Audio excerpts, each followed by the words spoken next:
예, 그러면 종목별 투자 전략 좀 더 세세하게 살펴보도록 하겠습니다. 이베스트 투자증권 이비조 영업팀의 염승환 부장과 함께합니다. 어서 오십시오. 네, 안녕하세요. 네, 안녕하세요.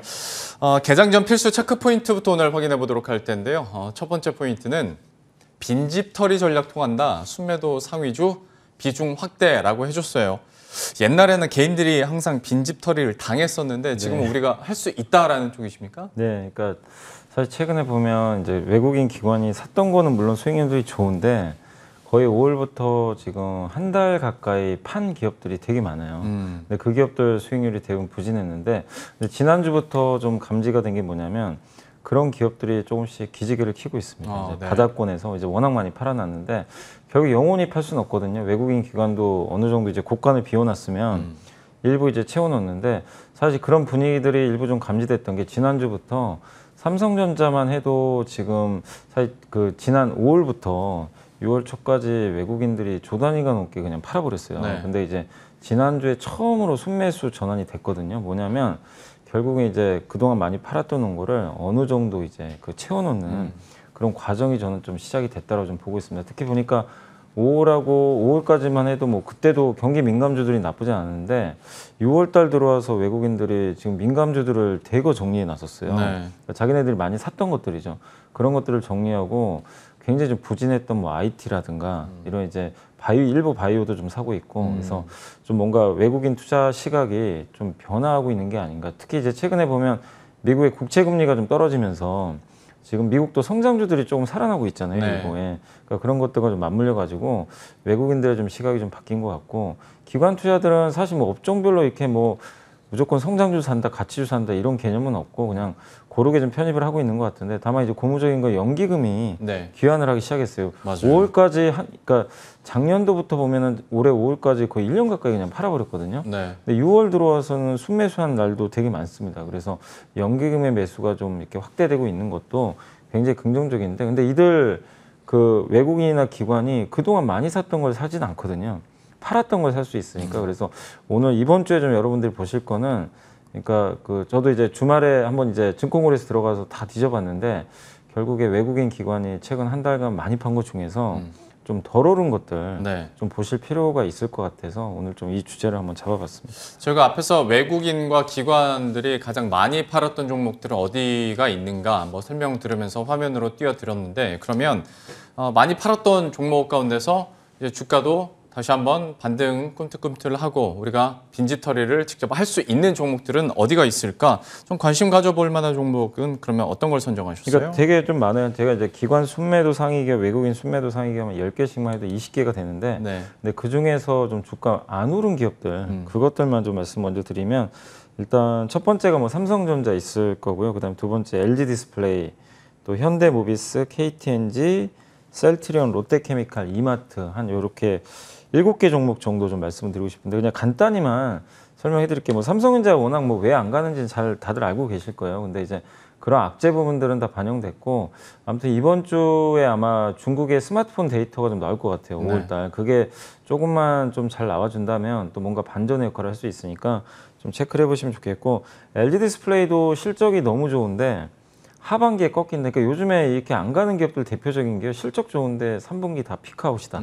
이런 얘기가 되게 많아요. 근데 그건 가봐야 되는 거고 LG 디스플레이가 그렇다고 옛날처럼 LCD만 하는 회사가 아니잖아요. 네. OLED TV 지금 정말 잘 팔리거든요.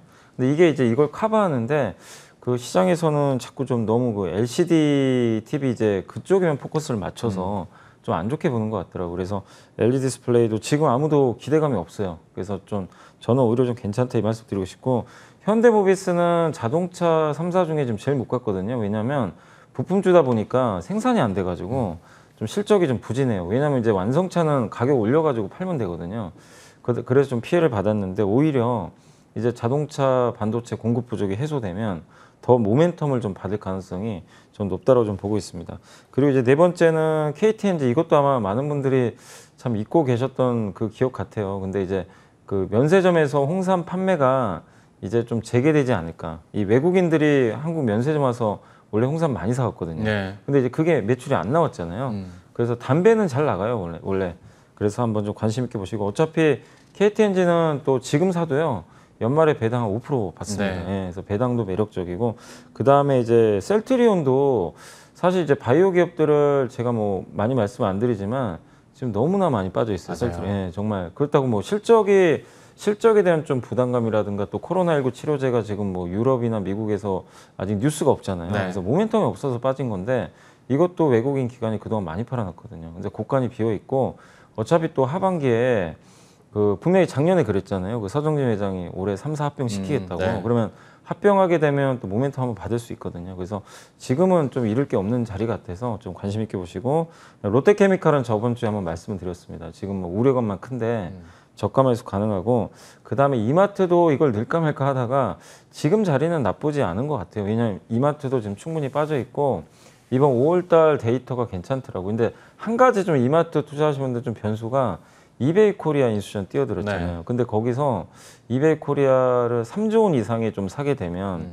좀 비싸다는 시장이 좀 평가가 일부 있어요. 네. 그래서 만약에 인수를 해도 좀 싸게 인수하면 좋은데 가격을 너무 비싸게 제시하면 주가에 좀 부담은 될 수 있으니까 이마트는 그런 부분 염두에 두시고 다만 이제 저는 뭐 그렇다고 해서 크게 급락할 걸로 보지는 않는 이유 중에 하나가 이베이 코리아에 대한 인수 때문에 지금 주가가 흘러내려 버렸거든요. 네. 사실 많이. 그래서 좀 리스크는 적을 것 같은데 다만 그게 좀 해소가 돼야 좀 우리가 원하는 뭔가 좀 큰 상승은 나올 수 있다. 저는 그렇게 보고 있습니다.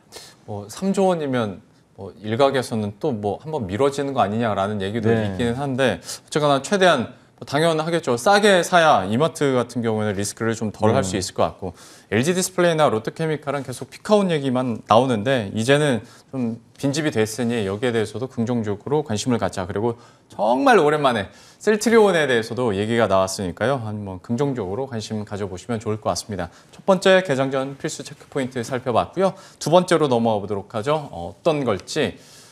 가까워진 일상회복, 중고차 렌터카 수요 급증으로 해주셨어요. 저희가 이전에도 한번 뭐 관련해서는 다뤄드린 적도 있었고 염승환 부장께서는 그러면 관련해서 어떻게 좀 투자 포인트 갖고 계신지 이거 추가적으로 설명을 부탁드릴게요. 그러니까 이게 중고차 렌터카가 지금 수요가 뭐 엄청나게 급증해서 요새 뭐 제주도 같은 데는 난리가 아니라고 네, 하더라고요. 없어서 렌트- 못한다고 그러더라고요. 뭐 정말. 근데 이건 뭐 우리나라만 그런 게 아니라 하와이도 그런다고 하더라고요. 하와이도 렌터카 비용이 그러니까 거의 한 10배 올라갔다고 그러더라고요. 네. 예, 그러니까 그 정도로 지금 그 풍기 현상인데 결국 렌터카가 올라간다는 건 중고차 가격이 올라간다는 건 똑같거든요. 그래서 이 중고차 가격이 올라가는 건 여러분들 다들 아시겠지만 두 가지잖아요. 자동차 생산이 안 돼서 하나가 네. 있고 그다음 보복 소비죠. 네. 이제 사람들이 밖으로 나가야 되는데 어차피 신차 사기도 좀 그렇고 이제 대기가 워낙 많다 보니까 결국에 당장 뭐 운행을 해야 되다 보니까 중고차로 이제 선택을 하는 그렇죠. 네. 분들이 좀 되게 많아졌습니다. 그래서 그 미국의 어쨌든 백신 접종률 증가 이런 것들이 결국에 이제 중고차 가격까지 흔드는 그런 모양새가 나왔는데 사실 이제 중고차가 좋으면요 어차피 그 자동차에서도 덩달아 좋아요. 신차 가격까지 같이 올라갑니다. 그래서 물론 이제 이게 언제까지 이어질지 모르겠지만 중고차 가격에 대한 그 상승 기조 자체는 쉽게 꺾이진 않을 것 같아요. 근데 이제 여기서 제가 말씀드리고 싶은 투자 포인트는 뭐냐면 우리나라에도 뭐 렌터카 회사들이 몇 개 있잖아요. 그래서 네. 실제로 뭐 레드캡 투어 같은 경우는 여행과 중고차 그게 렌터카가 맞물려 가지고 주가가 엄청나게 올라갔거든요. 근데 제가 오늘 말씀드리고 싶은 건 뭐냐면 그런 기업들보다는 지금 이런 투자 아이디어가 아직도 유효한데도 주가 상대적으로 좀 못 오른 기업들도 분명히 있거든요. 그래서 그런 쪽에 좀 포커스를 좀 맞추시면 좀 좋을 것 같아서 오늘 좀 가져와 봤고 어차피 우리가 지금 최근에는 소비재 기업들이 조금 부진해요. 그러니까 뭐냐면 컨택형 기업들이 네. 지난주부터 좀 쉬는 모습이 좀 나왔습니다. 뭐 면세점, 화장품 그리고 왜냐하면 이제 성장주가 좀 가다 보니까 네. 근데 어차피 저는 계속 오르고 내리고 이렇게 반복할 거라고 보거든요. 그 과정에서 당연히 좀 이 보복 소비의 수혜를 받는 기업들 계속 관심은 가져봐야 되고 다만 그런 기업들 중에서 덜 오른 기업이 있다면 저는 한번 편입을 해보시는 게 좀 좋을 것 같아서 오늘 이 주제를 한번 말씀을 드려봤습니다. 참 뭐 중고차나 렌터카는 지금 없어서 못 파는 상황이라고 하고 가격은 계속 올라가고 있고 그러면 이제 투자 관점에서 봤을 때 우리들의 고민은 이 사업만 하는 쪽으로 확 파느냐 아니면 요즘에는 뭐 우리나라도 이제 슬슬 그렇게 된다고 하는데 신차도 만들면서 중고차 시장을 관리하는 업체들도 있잖아요. 좀 어느 쪽에 포커스 더 두고 계세요? 그러니까 너무 중고차 원사이드만 하는, 그러니까 렌터카만 하는 거는 좀 오히려 리스크가 있을 수도 있어요. 사실 왜냐면은 이게 또 어느 시점에서는 또 중고차가 꺾일지도 모르는 거잖아요. 많이 네, 올랐기 네. 때문에. 그래서 좀 고르게 하는 업체가 좀 좋을 것 같고 저는 그 대표적인 기업으로 일단 도이치모터스 오늘 좀 가져와 봤는데 이게 도이치모터스가 대표적인 사실 저평가주예요. 그러니까 이게 가치 투자하시는 분들 사이에서도 되게 싸다는 인식은 있는데 주가 정말 안 갔습니다. 좀 무겁기도 하고.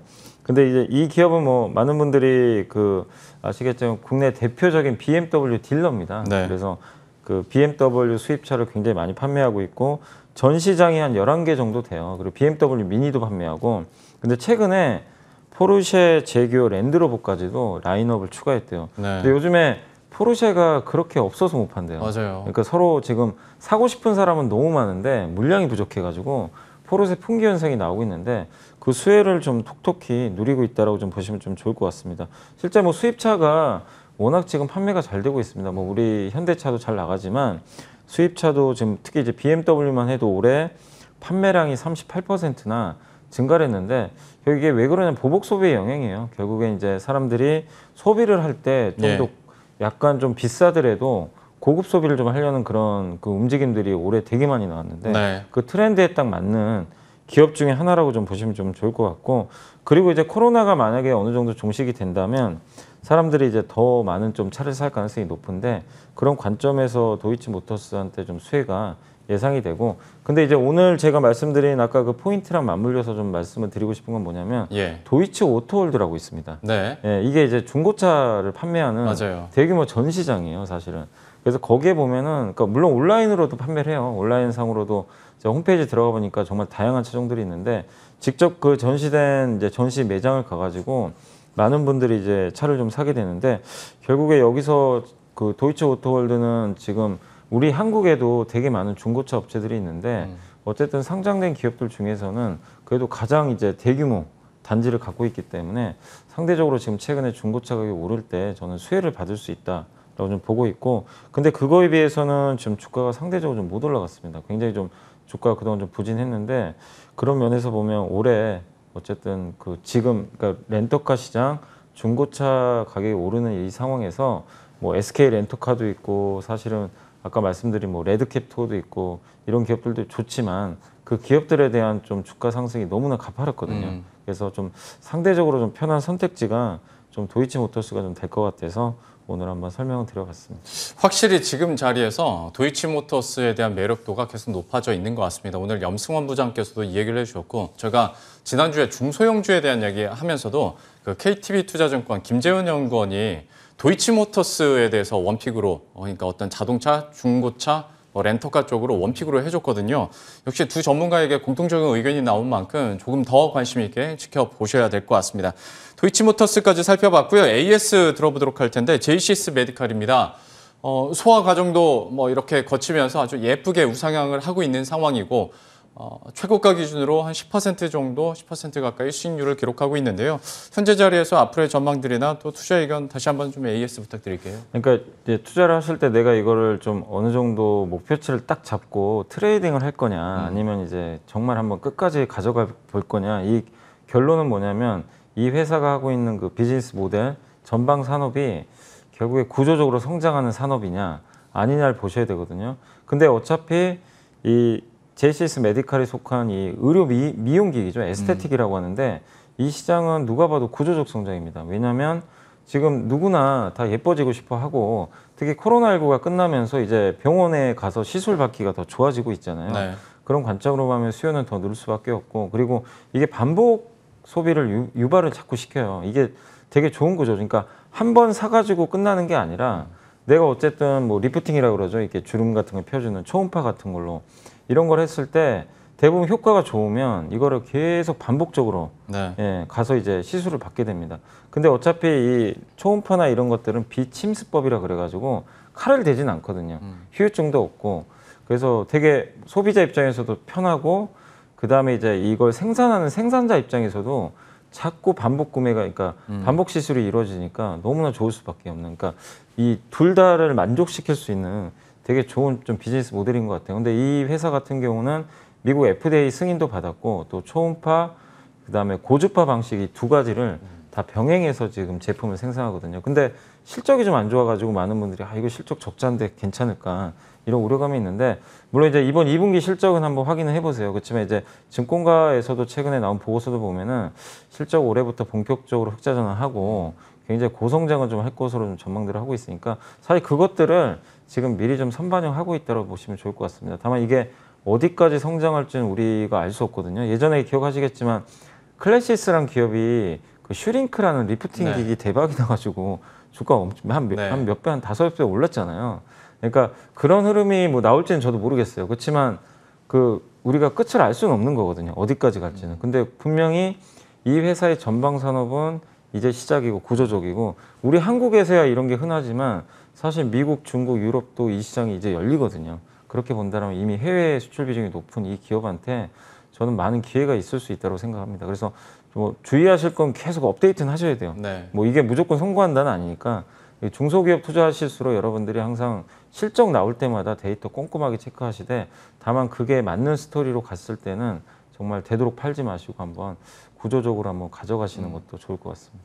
아직 뭐 적자긴 한데 매출 성장은 어쨌거나 계속 지속이 되고 있는 부분이고 여기에서 이익만 낼 수 있다면 앞으로 JCS 메디칼에 대해서도 긍정적인 관점 유지할 수 있을 것 같습니다. 그리고 여기가 진짜 전형적으로 한 번도 안 한 사람은 있어도 한 번만 한 사람은 네, 맞아요. 없는 쪽의 네, 맞아요. 그런 업종이기 때문에 지속적인 추가 모멘텀들도 갖고 있는 만큼 관심 있게 지켜보도록 하겠고요.